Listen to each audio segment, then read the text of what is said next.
Hi viewers, welcome to Telugu రాజ్యం. YSR Congress party అధ్యక్షుడు జగన్మోహన్ రెడ్డి గారి తీరులో మార్పు వచ్చిందా? ఆయనకి తత్వం బోధపడిందా అంటే అవుననే సమాధానం పొలిటికల్ సర్కిల్స్ నుంచి వినిపిస్తూ ఉంది. ఎందుకంటే పార్టీ ఆవిర్భవించిన నాటి నుంచి కూడా ఆయన ఒకటే తీరు, నన్ను చూసి ఓటేయండి, నా బట్టే ఇతర నాయకులను చూసి గెలిపించండి అనేది తీరు అయింది. అయితే 2012లో ఆయన పార్టీ స్థాపించినప్పటికీ కూడా అనేక ఒడిదుడుకులను ఎదుర్కొన్నారు. రాజశేఖర రెడ్డి గారి మరణం తర్వాత ఈ పార్టీ ఏర్పడడంతో కేవలం సింపతి గ్రౌండ్స్లోనే ఈ పార్టీ ఏర్పడిందనే ఒక వాదన తీసుకొచ్చారు. తల్లి కాంగ్రెస్, పిల్ల కాంగ్రెస్ అంటూ కూడా అప్పట్లో అవహేళన చేసిన పరిస్థితి. 2014 ఎన్నికలకు వచ్చేసరికి ఆయన గౌరవప్రదమైన స్థానాలు దక్కించుకున్నారు. 175 నియోజకవర్గాలకు పోటీ చేసి 68 స్థానాల్లో ఆయన విజయం సాధించారు. అయితే ఆ ప్రభుత్వంలో కొంతమందిని ఆపరేషన్ ఆకర్ష్ పేరిట 23 మందిని దాదాపు తెలుగుదేశం పార్టీలో చేర్చుకోవడం, రకరకాలుగా ఆయన ఇబ్బంది పెట్టాలని చూసింది. తర్వాత 2019 ఎన్నికలకు వచ్చేసరికి ఒక రికార్డుకు సృష్టించారు. తెలుగు రాజకీయాల్లో ఒక రికార్డు సృష్టించారు. 51% ఓట్ షేర్తో దాదాపుగా 151 స్థానాలు ఆయన పోటీ చేసి విజయం, 175 స్థానాలకి 151 స్థానాల్లో విజయం సాధించి రికార్డు మెజార్టీ సాధించడమే కాదు, ఒక సుస్థిర ప్రభుత్వాన్ని ఏర్పాటు చేసుకోవడానికి ఆయన బాటలు వేసుకున్నారు. దీనంతటికీ కారణం కనుక మనం విశ్లేషించుకుంటే కేవలం one and only Jaganmohan Reddy. ఆయన ఒక్కళ్ళే దీని అంతటికీ కర్త, కర్మ, క్రియ.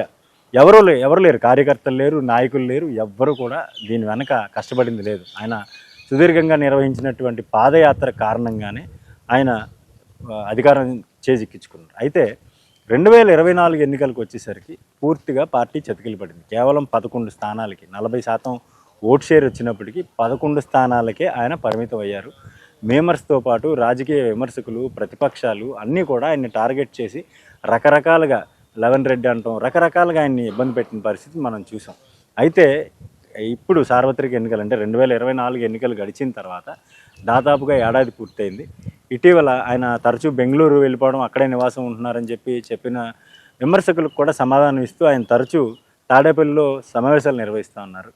పార్టీ ముఖ్య నేతలతో ప్రతి 2-3 రోజులకు ఒకసారి ముఖ్యమైన సమావేశాలు నిర్వహిస్తూ ఒక ఒక ఏదైతే గ్రౌండ్ లెవెల్లో ఒక ఇంపాక్ట్ తీసుకొచ్చే ప్రయత్నం అయితే చేస్తూ ఉన్నారు. ఏంటంటే గ్రౌండ్ లెవెల్లో గ్రామీణ స్థాయి నుంచి రాష్ట్ర స్థాయి వరకు కొన్ని కమిటీలను వేయాలి. ఈ కమిటీల ద్వారా పార్టీ బలోపేతానికి చర్యలు చేపట్టాలి అనేది ఆయన ప్లానింగ్గా మనం చెప్పుకోవచ్చు. ఎందుకంటే ఇది దాదాపుగా ఈ ప్రక్రియ అంతా కూడా నెల రోజుల నుంచి జరుగుతూ ఉంది.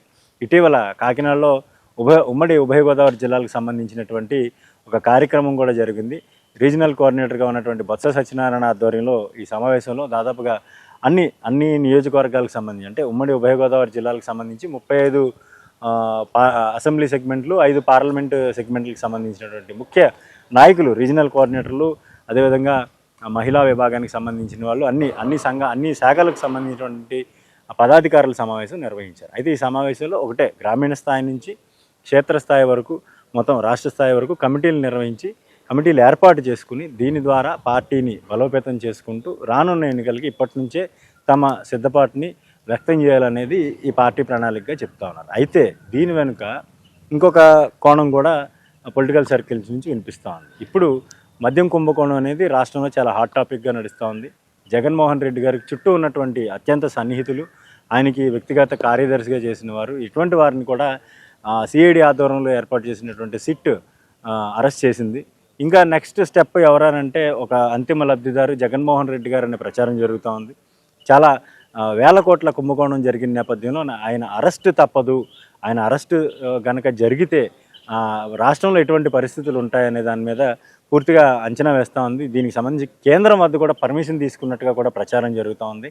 అయితే ఈయన జగన్మోహన్ రెడ్డి గారు అరెస్ట్ కనుక ఖచ్చితంగా జరిగితే మాత్రం క్షేత్రస్థాయిలో పార్టీ కార్యకర్తలు ఉన్నప్పటికీ కూడా నిర్మాణాత్మకంగా పార్టీ లేకపోవడంతో ఈ కమిటీల మీద ఆ సింపతి అరెస్ట్ చేసే బాధ్యత పెట్టాలనే ఉద్దేశంతో ఈ కమిటీలను ఏర్పాటు చేస్తూ ఉన్నారని పొలిటికల్ సర్కిల్స్లో ఒక ప్రచారం అయితే జరుగుతుంది. ఏదేమైనప్పటికీ జగన్మోహన్ రెడ్డి గారి అరెస్టు సింపతిని తీసుకొస్తుందా, లేదంటే ప్రభుత్వం చూపించేటువంటి సాక్ష్యాధారాలతో ఆయన మీద వ్యతిరేకత వస్తుందా అనేది కాలమే నిర్ణయించాల్సి ఉంటుంది.